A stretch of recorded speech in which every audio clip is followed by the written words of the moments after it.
Halo, Assalamualaikum pemirsa, apa kabar Anda hari ini? Kembali lagi one on one menyapa Anda kali ini bersama dengan saya Maria Assegaf. Kita akan berbincang lebih dalam bersama dengan sosok yang satu ini ya, aktivis Islam, politikus Partai Gerindra, kemudian mantan dosen ekonom juga banyak ya ini diserbu semua oleh sosok yang satu ini, tapi namanya belakangan ini kemudian muncul karena kemudian dirinya sempat dipanggil ke Kertanegara bersama dengan audisi sejumlah menteri dan juga wakil menteri serta kepala badan, dan namanya muncul sebagai wakil kepala badan penyelenggara haji. Inilah dia Bang Daniel Anzar Simanjuntak. Selamat malam, Bang. Assalamualaikum. Waalaikumsalam warahmatullahi wabarakatuh, Maria. Waduh, ini biasanya manggil Bang, sekarang Pak Wakabadan gitu ya. Tetap Bang. Sampai mati Bang, kira-kira gitu. Ini soalnya suhu saya ini ya. Ada kesamaan kita berdua ya, Bang ya. Pekerja media. Pekerja media juga saya pekerja media juga, karena di TV, koran gitu, kira-kira gitu. Luar biasa memang ya. Tapi begini Bang, dengan jabatan yang baru ini, mungkin kalau kami di media begitu ya, loh tiba-tiba kemudian Bang Daniel menjabat sebagai wakil kepala badan penyelenggaraan haji. Kalau Anda sempat terpikir juga nggak, kemudian kok Pak Prabowo menduduki saya sebagai wakil kepala badan penyelenggara haji ya gitu? Saya tidak terpikir Mbak Maria, karena sejak awal saya tentu concern terakhir ini kan di bidang pertahanan. Betul. Sebagai juru bicara Menteri Pertahanan, jadi saya tidak terbayang tiba-tiba harus bertugas mengelola penyelenggaraan haji. Jadi beberapa kali Pak Prabowo tanya ke saya, Daniel Anda kemana? Mau kemana? Saya selalu jawab, siap Pak, saya menunggu petunjuk saja. Tapi saya siap sempat perintah. Ditanya itu Bang? Oh ya, 3 kali ya soal pertemuan. Saya ditanya Pak Prabowo, Daniel kamu mau kemana? Siap Pak, saya ikut perintah. Saya selalu jawab itu. Jadi karena dalam perspektif saya, dalam benak saya semenjak saya masuk politik dan kemudian langsung kan bergabung dengan Pak Prabowo, saya tahu persis Pak Prabowo adalah sosok yang paham anak-anak buahnya, tepatnya diletakkan dan diberikan tanggung jawab apa. Jadi akhirnya ya saya kalau istilahnya itu sebagai prajurit ya sami'na wa ato'na. Jadi ikut perintah saja, terlepas saya suka atau tidak suka. Yang jelas ketika amanah dan tanggung jawab itu diserahkan kepada saya, maka saya harus total dan bertanggung jawab penuh untuk menunaikan tanggung jawab tersebut. Itu saja. Orang spesial pasti yang kemudian dapat kesempatan ditanya oleh seorang presiden Prabowo, Anda mau kemana? Ini nggak semua orang loh Bang dapat kesempatan itu ya. Saya 3 kali ditanya Pak Prabowo, Anda mau kemana? Dan jawaban saya sama. Saya ikut perintah Pak. Ternyata perintah saya tiba-tiba menyelenggarakan haji, dan itu bikin saya kaget dan shock juga pertama dengan istri. Saya ngobrol kita kok kita disuruh ngurusin haji ya. Jadi kenapa gitu, saya juga enggak tahu, sampai sekarang saya belum tanya kenapa ke Pak Prabowo. Saya diberikan tanggung jawab untuk mengurusi haji bersama dengan Kiai Irfan Yusuf ya, sehingga yang jelas ya sudah saya jalani saja begitu saja akhirnya. Oke, selamat Bang Daniel, kemudian nanti akan bertugas mendampingi Gus Irfan ya. Selamat di Badan Penyelenggaraan Haji ya. Dengan keras dan sulit. Kok sulit sih, udah dibocorin kok sulit? Karena tentu kan tantangannya luar biasa, karena kan ibadah haji itu Mbak Maria cita-cita semua umat Islam. Hajat orang banyak. Artinya kita sedang mengurusi cita-cita umat Islam, cita-cita seorang Muslim.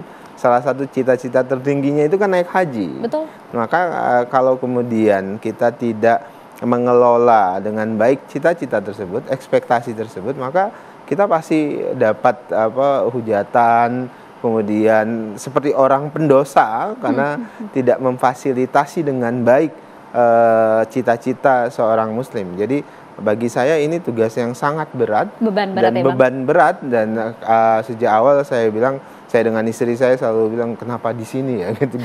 Kita bingung, dan kami selalu berpikir mungkin Pak Prabowo percaya saya, kemudian Pak Kiai Irfan Yusuf itu bisa menjalankan tugas ini dengan baik. Jadi ya sudah, kita jalankan saja tugas berat ini. Apalagi badan ini relatif baru. Jadi Betul. orang pertama yang ada di badan itu adalah Kiai Irfan Yusuf, orang kedua itu saya. Jadi orang yang baru ada di apa namanya, ibaratnya itu kalau di dunia ini Adam dan Hawa itu kami berdua yang ada di badan ini baru kemudian sekarang kami sedang melakukan apa namanya, institusionalisasi, artinya melengkapi organisasi, artinya ya, proses transisi dari Dirjen Haji kemudian bergabung ke Badan Haji. Jadi proses 1 tahun ini pasti menyita energi terkait dengan institusionalisasi. Ya, saya yakin pertanyaan Anda tadi dan juga istri ya, kenapa di sini itu mungkin bukan kemudian merasa tidak cocok di tempat ini, tapi karena beban yang begitu besar diamanatkan oleh masyarakat, dalam hal ini umat Islam ya Bang ya? Saya terbiasa dengan tantangan baru. Jadi dulu saya kan orang kampus, hidup di dunia kampus. Setengah hidup saya itu di kampus, setelah mengajar, kemudian aktivis, kemudian dunia usaha, kemudian tiba-tiba kan masuk politik dan Pak Prabowo di Kementerian Pertahanan, saya ngurusin pertahanan. Jadi juru bicara pertahanan, dan itu kan lahan yang baru, lahan garapan. Baru juga belajar baru. gitu ya, Saya baru belajar masuk ke situ 5 tahun saya jadi juru bicara Menteri Pertahanan, dan alhamdulillah kan berjalanlah dengan baik. Itu tergantung penilaian publik. Publik menilai seperti apa saya sebagai juru bicara Menteri Pertahanan, dan teman-teman media juga kan bisa menilai bagaimana saya sebagai juru bicara Menteri Pertahanan, di mana saya tidak sama sekali berasal dari dunia militer. Saya pernah di dunia militer tapi paramiliter. Namanya Komando Kesiapsiagaan Angkatan Muda Muhammadiyah atau KOKAM. KOKAM itu kan paramiliternya Pemuda Muhammadiyah. Jadi kalau kemudian tiba-tiba saya ditantang lagi oleh Pak Prabowo masuk di dunia baru, saya pikir mungkin Pak Prabowo berpikir saya bisa beradaptasi dengan cepat, bisa belajar dengan cepat. Itu positifnya ketika saya berpikir kenapa Pak Prabowo serahkan tanggung jawab ini kepada saya dan Gus Irfan. Nah, itu dia. Dan juga kemudian kalau kita lihat pada pelantikan kemarin, Bang Dhanil, ada yang menarik. Apa tuh yang menarik? Kami melihat pada saat kemudian Pak Prabowo gitu ya, sampai tepat di hadapan seorang Dhanil Anzar Simanjuntak. Air mata Anda menetes di sana, Bang. Bahkan hingga ingin mencium tangan seorang Prabowo. Ya, apa namanya? Saya ikut Pak Prabowo itu dengan asumsi Pak Prabowo bisa melakukan perubahan terhadap Indonesia. Saya nggak pernah ikut politik, Mbak. Saya bahkan golput. Saya baru menentukan pilihan politik itu tahun 2019 itu. Karena saya anggap, oh iya, saya sudah di kampus, bahkan jadi watchdog kritis terhadap Pak Jokowi waktu itu, aktivis. Saya sejak mahasiswa juga aktivis. Saya melihat bagaimana rakyat sesungguhnya. Dan saya juga dari orang bukan orang yang luar biasa, keluarga biasa-biasa saja. Kalau istilah Pak Bambang Pacul, Korea-Korea begitu ya. Kemudian satu-satunya harapan pada saat itu mungkin ada di Pak Prabowo. Gitu. 2019 akhirnya saya memutuskan ya, ketika diajak menjadi juru bicara, ya saya bergabung dengan Pak Prabowo menjadi juru bicara pasangan Prabowo Sandi pada saat itu. Dengan harapan tentu beliau menang dan beliau menjadi presiden pada saat itu. Karena saya yakin Pak Prabowo orang yang tepat memimpin Indonesia. Namun kemudian perjuangan 2019 itu nggak mudah, Mbak. Panjang sekali. Saya hampir 1 tahun jadi juru bicara karena 2018. Karena kan pemilu 2019 itu jaraknya lama sekali, 1 tahun. Jadi saya berinteraksi setahun itu jadi juru bicara Pak Prabowo. Banyak hal akhirnya saya kenal sosok Pak Prabowo, kepribadian Pak Prabowo, dedikasi Pak Prabowo terhadap Indonesia. Itu yang kemudian tertunda jadi presidennya. Iya, Bang, mungkin begini ya, Bang. Mungkin bisa tidak saya katakan begitu ya, cita-cita terbesar seorang Dhanil Anzar Simanjuntak pada saat terjun ke politik dan kemudian bersama seorang Prabowo adalah melihat Prabowo menjadi presiden. Iya, jadi kan Pak Prabowo hari ini berpidato menyatakan Anda semuanya harus setia kepada bangsa dan negara, nggak perlu setia dengan saya. Saya mau bilang saya setia ke Pak Prabowo. Karena setia Pak Prabowo itu maknanya bagi saya itu setia terhadap bangsa dan negara. Kenapa? Karena Pak Prabowo kesetiaannya terhadap bangsa dan negara itu 1000%, Mbak. saya nggak pernah mendengarkan seorang Prabowo berdiskusi secara tertutup. Itu bangun kong kali kong politik, enggak. Yang selalu, kan kadang-kadang politisi ini ada kamar belakang, ada kamar depan. Kamar depannya itu bicara tentang rakyat, tapi kamar belakangnya itu tentang kepentingan masing-masing. Sepanjang saya bersama Pak Prabowo, saya nggak pernah dengar Pak Prabowo bicara tentang kong kali kong gimana mau dapat ini. Semua yang beliau bicarakan, gimana rakyat bisa makan enak, gimana rakyat bisa sekolah dengan baik. Itu yang selalu dipikirkan oleh Pak Prabowo, gimana pertahanan kita kuat. Nah, makanya saya sampai kesimpulan, jarang loh politisi mau seperti ini. Tambah lagi Pak Prabowo itu udah selesai dengan hidupnya. Itu yang membuat Anda kemudian menitikan air mata. Makanya ketika beliau ada di depan saya, kemudian beliau sosok ini yang tadi bareng-bareng dengan saya, dengan bareng-bareng jadi presiden, itu bagi saya itu luar biasa. Dan bagi saya ya ini cita-cita politik saya, kecintaan saya terhadap bangsa dan negara. Itu salah satu manifesto politiknya adalah Prabowo sebagai presiden. Dan hari ini manifesto itu terwujud begitu loh. Dan saya cuman ingin menitipkan harapan ke beliau, terlepas apakah di kepala saya itu sejak awal apakah saya dibutuhkan beliau atau tidak. Tapi cita-cita saya sudah selesai. Kalau saya tidak dibutuhkan, ya saya kembali kampus, saya mengajar, kira-kira begitu. Dan saat ini kemudian cita-cita Pak Prabowo juga menitipkan pesan dan juga kemudian harapan yang besar kepada Anda, termasuk juga masyarakat, terkait dengan penyelenggaraan haji di Indonesia. Apakah kemudian seorang Daniel Anzan Simanjuntak sudah belanja masalah selama beberapa hari terakhir menjadi wakil kepala Badan Penyelenggara Haji? Dijawabnya nanti ya Bang, usai jeda. Dan saat lagi kami ingin Anda berinteraksi langsung bersama dengan kami pemirsa. Anda dapat menghubungi nomor telepon di 021 252 7014, sekali lagi di nomor 021 2527 014. Kami tunggu telepon Anda dan juga berbincang langsung bersama dengan narasumber kami. Sesaat lagi One on One akan hadir untuk Anda. Ya pemirsa, Anda kembali di One on One. Kami ingat kepada Anda untuk bisa berinteraksi secara langsung bersama dengan kami. Nah, kami tampilkan juga nomornya di layar kaca Anda. Segera hubungi kami di nomor 021 252 7014. Sekali lagi nomor 021 252 7014. Kami tunggu pemirsa, langsung saja curhat mumpung ya. Di samping saya sudah ada wakil kepala Badan Penyelenggara Haji. Siap kan ya Bang ya?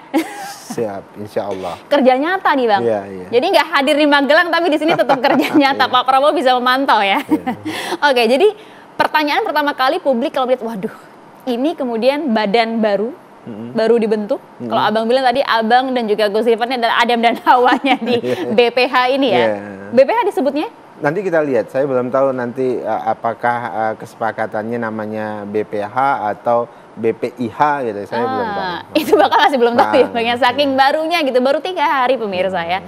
Tapi kalau dilihat Bang, pertanyaannya adalah, kantornya di mana?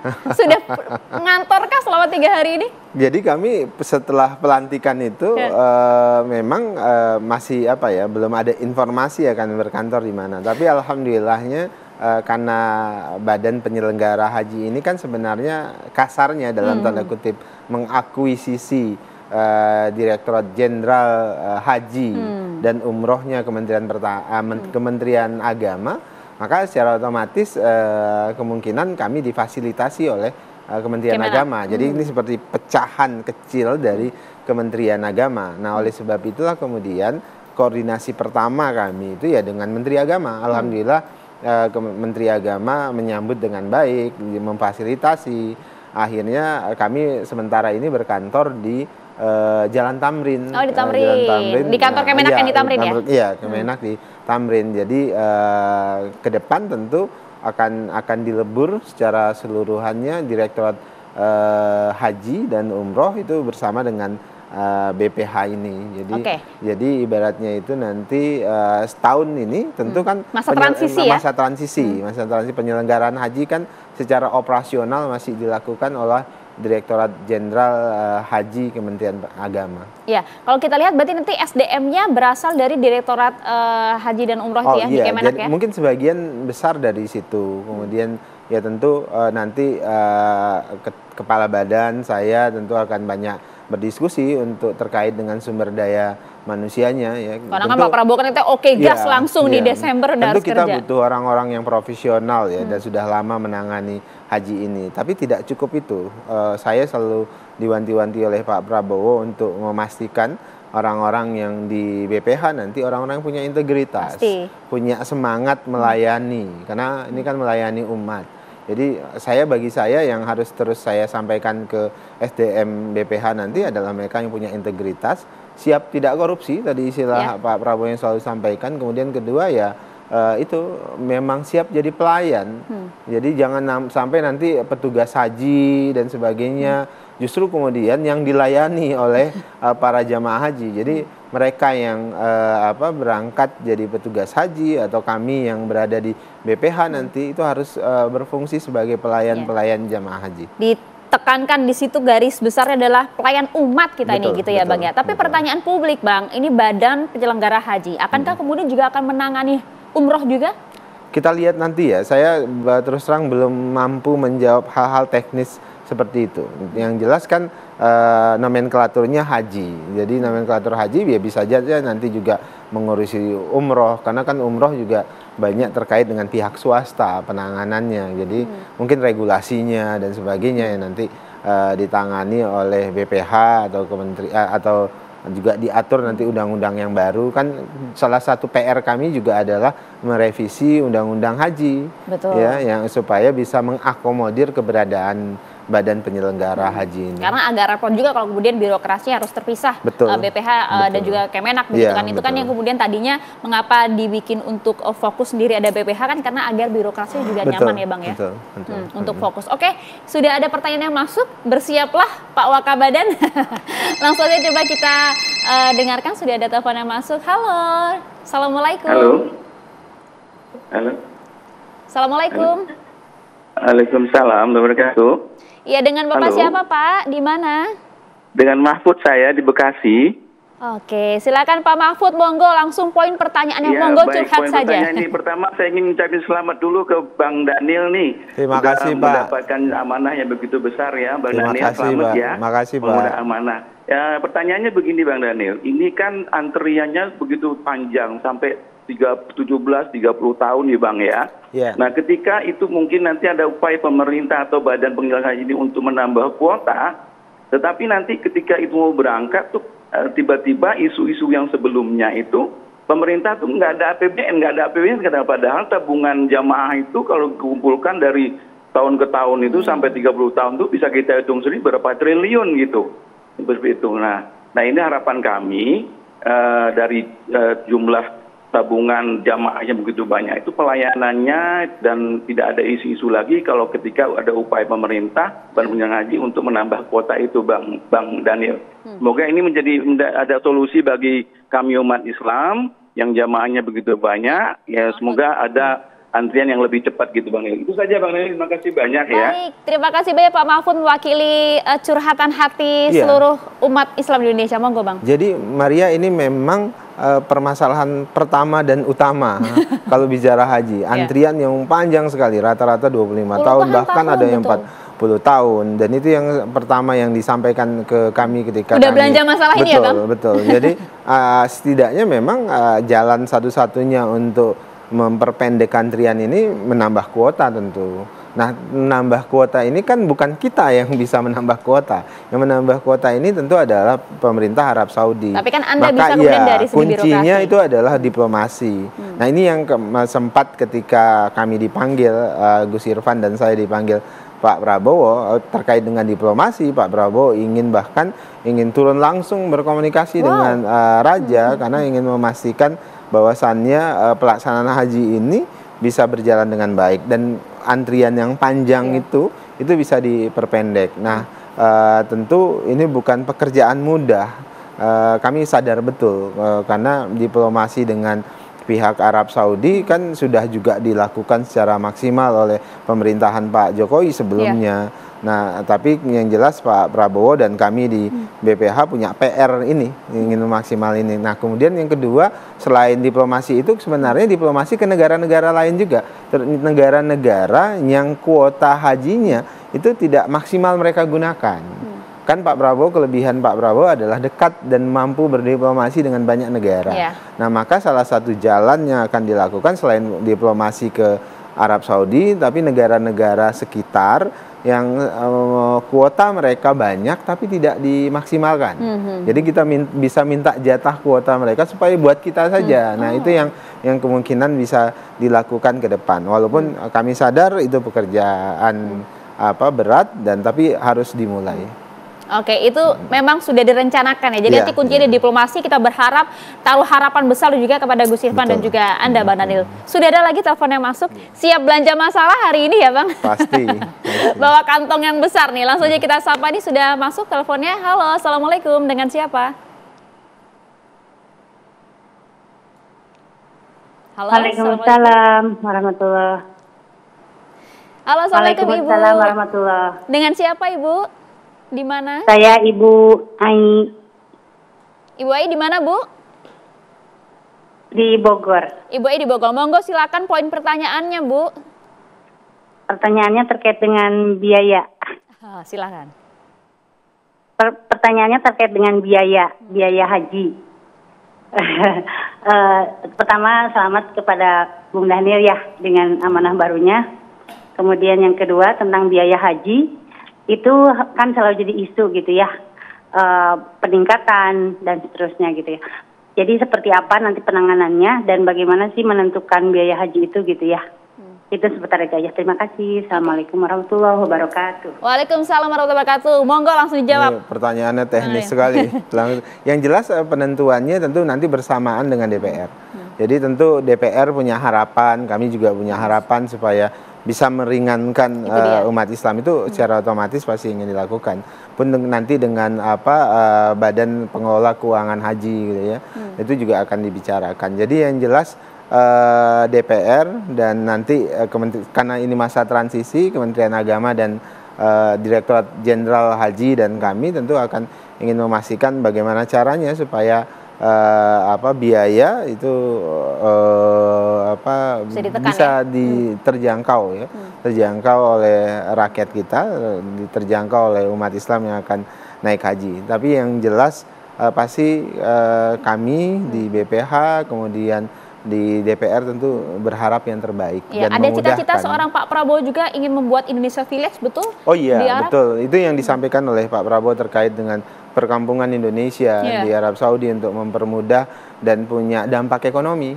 Itu kan salah satu solusi juga untuk menekan biaya itu kan, Bang? Jadi memang Pak Prabowo ingin melihat haji itu bukan hanya sekedar berhenti sebagai ritual umat Islam setiap tahun, tapi juga ingin melihat dari sisi ekonominya sebagai kekuatan ekonomi umat. Ya, ini yang harus diakselerasi menurut Pak Prabowo. Jadi bagaimana melalui ibadah haji kita juga bisa sekali dayung 1-2 pulau terlewati. Artinya aspek ekonominya itu terkelola dengan baik, termanage dengan baik. Oleh sebab itu pengelolaan keuangan haji itu menjadi salah satu isu penting ke depan. Bagaimana kemudian dia punya dampak ekonomi, dampak multiplier efek ekonomi terutama untuk umat Islam. Nah, kemudian yang ketiga juga tidak kalah penting dan ini juga jadi diskusi menarik, itu adalah bagaimana haji itu menjadi simbol meningkatkan keadaban budaya bangsa. Maksud saya apa? Dulu orang-orang tua kita itu naik haji, Mbak, dalam proses belajar juga. Dulu Kiai Ahmad Dahlan misalnya, Kiai Hasyim Asy'ari, ketika beliau-beliau ini naik haji, ketika pulang haji itu dapat ilmu yang banyak.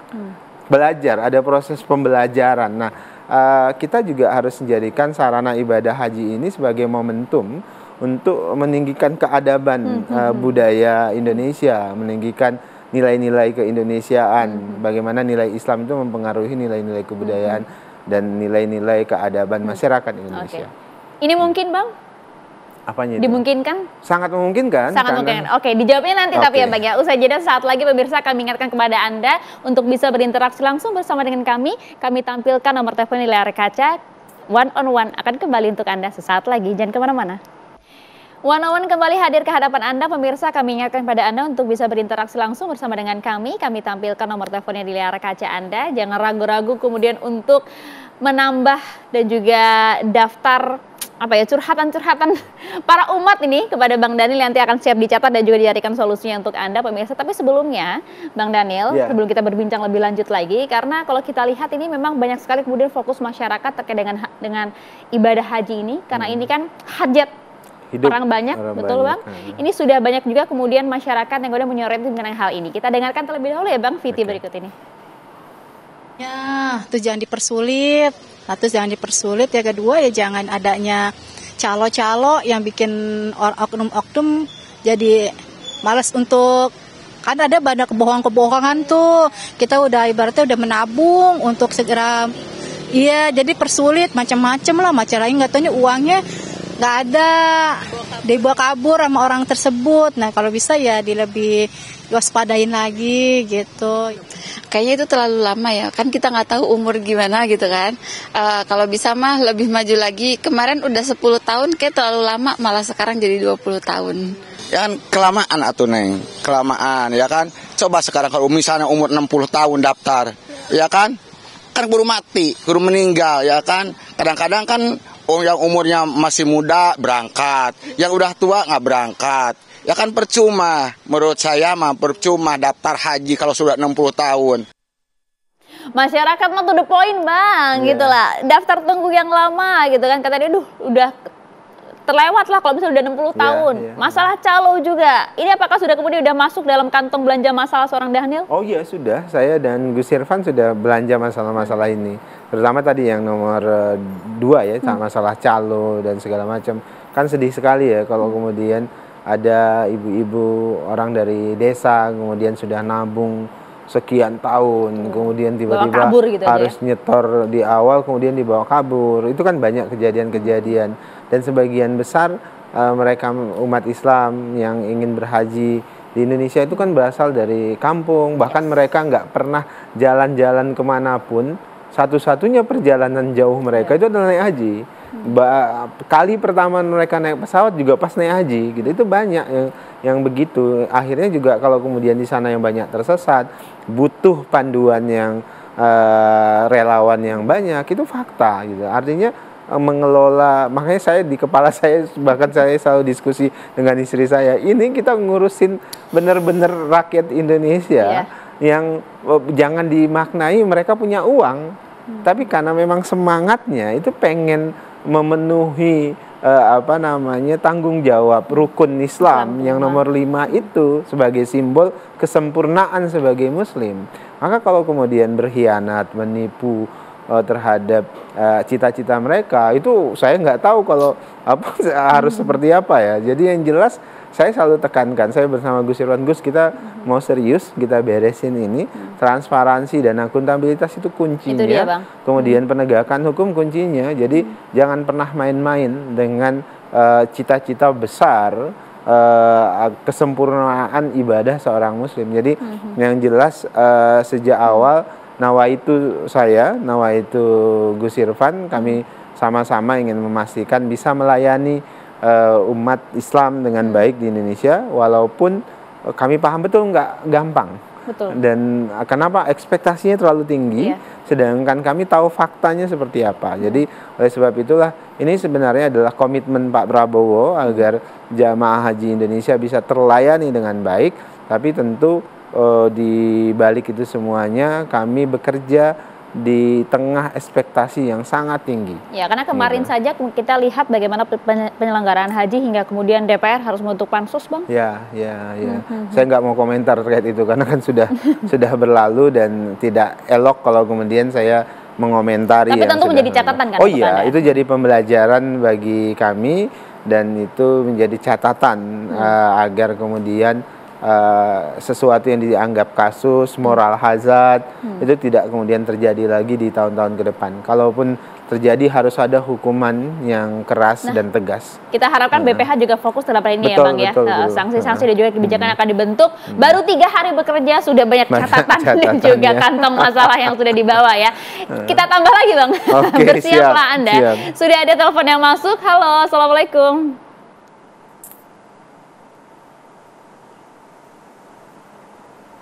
Assalamualaikum, dengan siapa di mana? Waalaikumsalam warahmatullahi wabarakatuh. Dengan Dian di Mataram, Nusa Tenggara Barat. Terima kasih. Assalamualaikum Bu Dian di NTB. Monggo silakan pertanyaannya. Dari Mataram, Nusa Tenggara Barat. Silakan pertanyaannya, Bu. Pertama, selamat buat Pak Dhanil. Iya, Bu.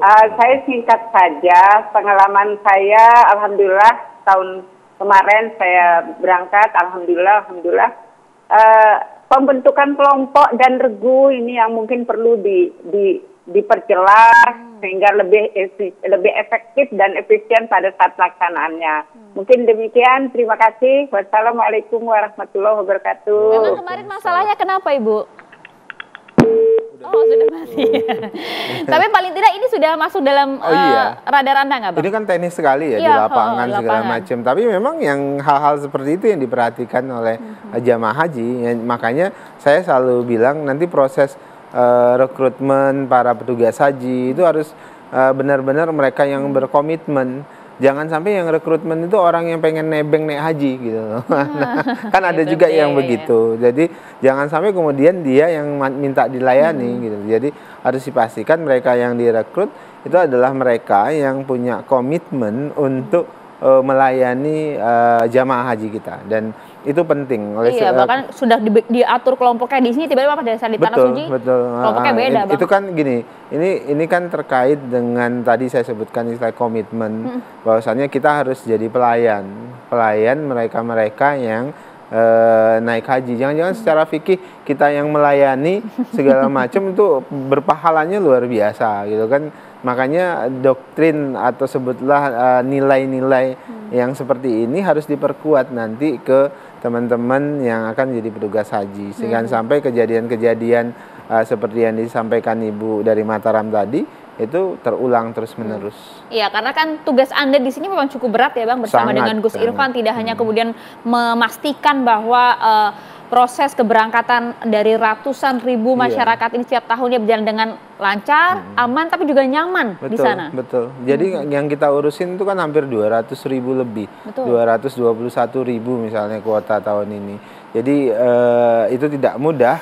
Ya di tengah tadi saya sebutkan kelompok masyarakat yang naik haji ini kan tadi ibu-ibu, bapak-bapak yang dari desa, mereka naik haji, nabung setiap hari, kemudian itulah kali pertama mereka berjalan jauh, itulah kali pertama mereka naik pesawat, itulah kali pertama mereka lihat negeri di luar Indonesia. Jadi tugasnya jadi berat. Makanya bagi para petugas ya itu adalah tugasnya harus ngayomi, tugasnya harus melayani, dan tugasnya juga harus memastikan tadi saya dia punya integritas yang tinggi. Jadi ketika ikut di petugas haji itu ya komitmennya ingin melayani, komitmennya bukan pengen nebeng naik haji gitu kira-kira. Saya selalu wanti-wanti terkait itu. Oke, kita penasaran yang menunggu gebrakan apa yang nanti akan dibuat oleh Badan Penyelenggara Haji, yaitu Gus Irfan dan juga Bang Dhanil selama ya paling tidak beberapa hari terakhir ini kita akan tunggu ya, bahkan sudah mulai langsung bekerja kan tentunya. Oh iya, kan sekarang kami harus merapikan SOTK, birokrasi SDM dulu lah ini ya. Sekarang ini kami lebih repot dengan proses restrukturisasi dan institusionalisasi kelembagaan BPH ini. Jadi kami fokus di situ, sementara persiapan penyelenggaraan hajinya kan sudah sedang berlangsung ya. Nah itu dia yang saat tahun 2025 ini berarti yang handle siapa, Bang? Iya, ada Direktorat Jenderal Haji yang kan sudah ditangani sejak awal kan. Jadi setidaknya ada dua hal ya. Kami di BPH sekarang melakukan tugas-tugas institusionalisasi terhadap BPH, artinya struktur organisasi, SDM semuanya. Kemudian di sisi lain juga kami harus tetap melakukan asistensi terhadap pelaksanaan haji dalam hal ini yang memang sudah dilaksanakan oleh Direktorat Jenderal Haji Kementerian Agama. Iya, kan sudah dilakukan. Artinya kami harus melakukan asistensi itu untuk mempersiapkan nanti tahun berikutnya, dan harapannya kan berarti 1446 nanti masih dilaksanakan oleh Direktorat Jenderal Haji dengan asistensi kami. Nah, 1447 artinya 2026 itu sudah full dilaksanakan oleh Badan Penyelenggaraan Haji ini. Oke, itu waktu yang cukup cepat loh Bang sebenarnya. Oh iya, sangat artinya sudah singkat, harus Mbak. langsung tancap gas, Betul, oke gas lah betul. ini ya. Oke gas gitu. Oke, kalau gitu kita juga akan jeda terlebih dahulu ya Bang ya. Saat lagi One on One akan kembali untuk Anda. Kami pun juga akan masih menunggu telepon interaktif dari Anda untuk kemudian kita berikan solusi langsung bersama dengan Dhanil Anzar Simanjuntak, Wakil Kepala Badan Penyelenggaraan Haji. One on One akan hadir untuk Anda sesaat lagi. Anda kembali di One on One, pemirsa, masih bersama kami. Di sini ada Bang Dhanil Anzar Simanjuntak, Wakil Kepala Badan Penyelenggaraan Haji. Dan langsung saja ini kita ingin dengar pemirsa apa kemudian keluhan-keluhan dan juga masalah-masalah yang kemudian Anda cermati dalam penyelenggaraan haji. Dan sudah ada telepon yang masuk nampaknya Bang. Langsung saja kita akan terima. Assalamualaikum, selamat malam. Waalaikumsalam warahmatullahi wabarakatuh. Iya, dengan Bapak siapa, di mana Pak? Langsung saja poin pertanyaannya, monggo. Musnanir Mbak di Pekanbaru Riau. Mau usulan ke Assalamualaikum Bang Dhanil. Waalaikumsalam Pak Musnanir. Iya, mau usulan aja Pak. Apa namanya ini, antara antrian jemaah antrian yang belum pernah haji dengan yang sudah pernah haji bisa dipisahkan sehingga yang belum pernah haji tidak dirugikan. Kalau digabung semuanya, otomatis yang belum pernah haji antriannya sampai 20 tahun juga. Kalau di Riau 21 tahun sekarang, ada kawan kemarin daftar tahun 2021 Bang Dhanil.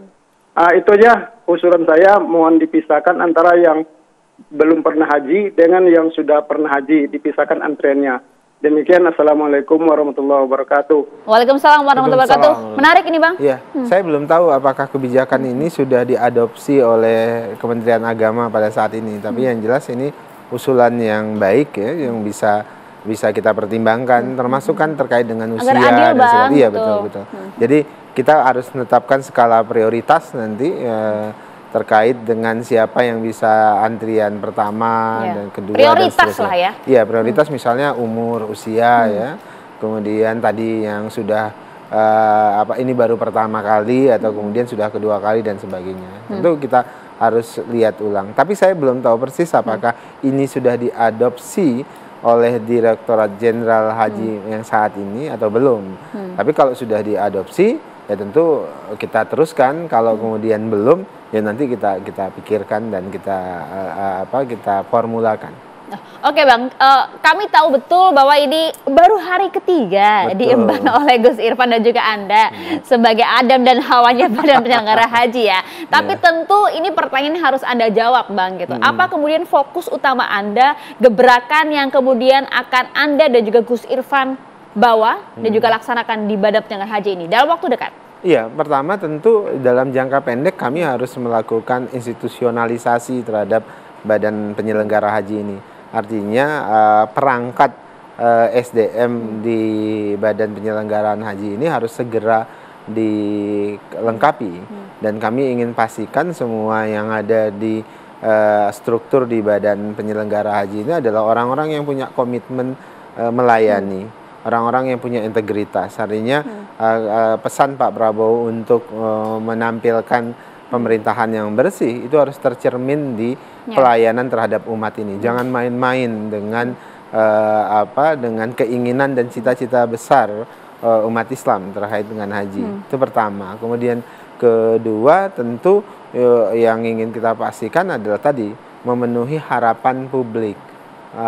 Setidaknya harapan yang terlalu tinggi dan sangat tinggi itu ada sedikit terrealisasi. Dan itu yang ingin kita lakukan. Terkait penyelenggaraan hajinya, Bang? Iya, penyelenggaraan haji itu harus jauh lebih baik ya. Pelayanannya harus lebih baik.